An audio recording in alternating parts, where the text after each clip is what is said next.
नमस्कार बच्चों। हिंदी व्याकरण के पहले पाठ शब्द और पद का आज तीसरा भाग हम पढ़ने जा रहे हैं, जिसमें हमें अवयव या अविकारी शब्दों के बारे में पढ़ना है। अवयव या अविकारी शब्द वे शब्द होते हैं जिनमें किसी प्रकार का कोई विकार नहीं आता।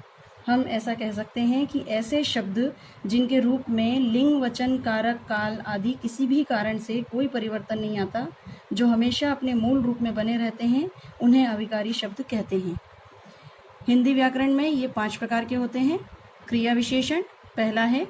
जैसा कि आप जानते हैं, क्रिया विशेषण यानी क्रिया की विशेषता बताने वाला शब्द, ऐसे शब्द जो क्रिया की विशेषता बताते हैं वो क्रिया विशेषण कहलाते हैं। ये 4 प्रकार के होते हैं। पहला है कालवाचक। जब किसी क्रिया की विशेषता उसके काल यानी वो कब हुई है इस आधार पर बताई जाए तो वो कालवाचक क्रिया विशेषण कहलाता है। जैसे सीता अभी आई है, तुम अब जा सकते हो। यहाँ अभी और अब कालवाचक क्रिया विशेषण है। स्थानवाचक क्रिया विशेषण, जब क्रिया के होने की विशेषता उसके होने के स्थान के आधार पर बताई जाए तब स्थानवाचक क्रिया विशेषण होता है। जैसे मोहन अंदर गया था, वह बाहर आ गया।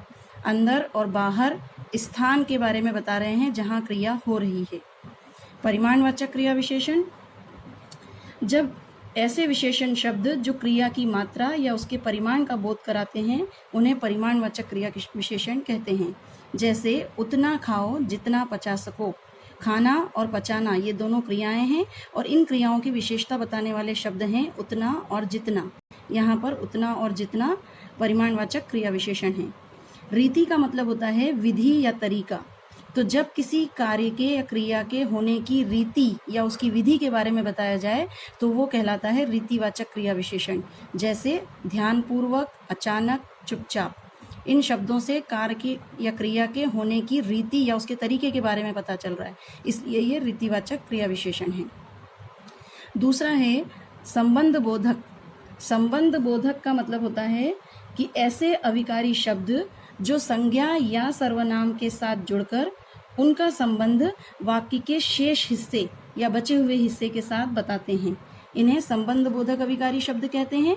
और इनकी सबसे बड़ी पहचान है कि ये के वाले शब्द होते हैं। जैसे के मारे, के कारण, के आगे, के दाएं, के बाएं, के ऊपर, के नीचे। यानी हम कह सकते हैं कि जब वाक्य में के साथ कोई शब्द आता है तो वो चीज़ वाक्य के अगले हिस्से का पिछले हिस्से के साथ संबंध बता रहा होता है, इसलिए वो शब्द संबंध बोधक कहलाते हैं। तीसरा अविकारी शब्द है समुच्चय बोधक। 2 शब्दों, 2 वाक्यांशों अथवा 2 वाक्यों को आपस में मिलाने वाले अविकारी शब्द समुच्चय बोधक कहलाते हैं। कोई भी 2 शब्दांश हैं, 2 वाक्य हैं, उनको जब आपस में जोड़ने का काम जो शब्द करते हैं वो समुच्चय बोधक कहलाते हैं। जैसे किंतु, परंतु, लेकिन, क्योंकि, इसलिए, ये सारे समुच्चय बोधक शब्द हैं। ये समुच्चय बोधक शब्द 2 प्रकार के होते हैं, समानाधिकरण और व्याधिकरण।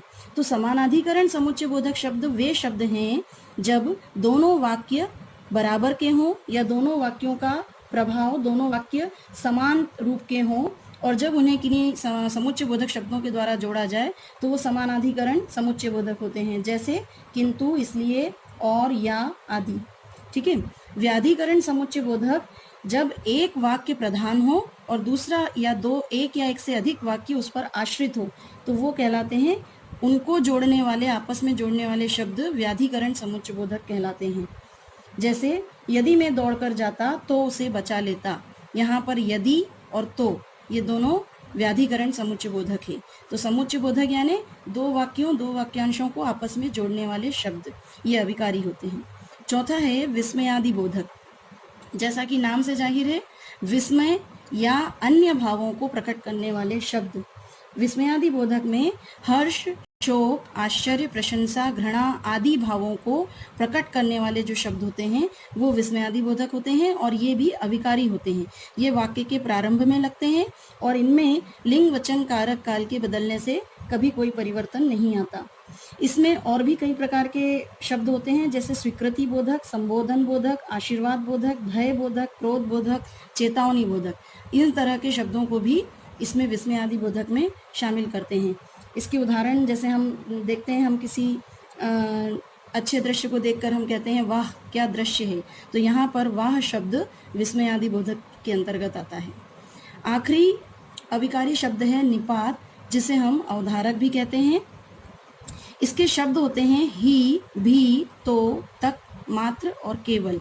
इन्हीं शब्दों के द्वारा जब हम अपनी बात पर अतिरिक्त बल देने के लिए इन शब्दों का प्रयोग करते हैं तो वो निपात या उद्धारक कहलाते हैं। यानी ऐसे अभिकारी शब्द जो किसी शब्द या पद के बाद लगकर उसके अर्थ में विशेष प्रकार का बल देते हैं, उन्हें निपात या उद्धारक शब्द कहते हैं। ठीक है, इसके द्वारा हम अपनी बात पर अतिरिक्त बल देते हैं। जैसे हम एग्जाम्पल ले सकते हैं कि अगर मान लीजिए ही का एग्जाम्पल लेना है तो वह दिल्ली ही जा रहा है। अगर हम दिल्ली के आगे ही लगा देते हैं इसका मतलब है दिल्ली ही जा रहा है। ठीक है, इसी तरह से मोहन तो गया ही नहीं, तो शब्द पर हमने अतिरिक्त बल दिया है। मैं भी आपके साथ चलूँगा, यहाँ हमने भी शब्द पर अतिरिक्त बल दिया है। इसी तरह से केवल 10 रुपये मिलेंगे, यहाँ केवल शब्द पर हमने अतिरिक्त बल दिया है। और तुमने चिट्ठी तक नहीं लिखी, यहाँ तक शब्द पे हमने अतिरिक्त बल दिया है। तो ऐसे शब्द जो होते हैं वो अविकारी होते हैं, निपात कहलाते हैं और ये किसी बात पर अतिरिक्त बल देते हैं। तो बच्चों, इस तरह से हमने शब्द और पद, जो आपका व्याकरण का पहला पार्ट है, उसको 3 हिस्सों में पूरी तरह से पढ़ लिया है। शब्द और पद के अंतर्गत आपको इतनी चीज़ों का अध्ययन करना होगा, तब जाकर आपका ये पहला पार्ट पूर्ण होता है।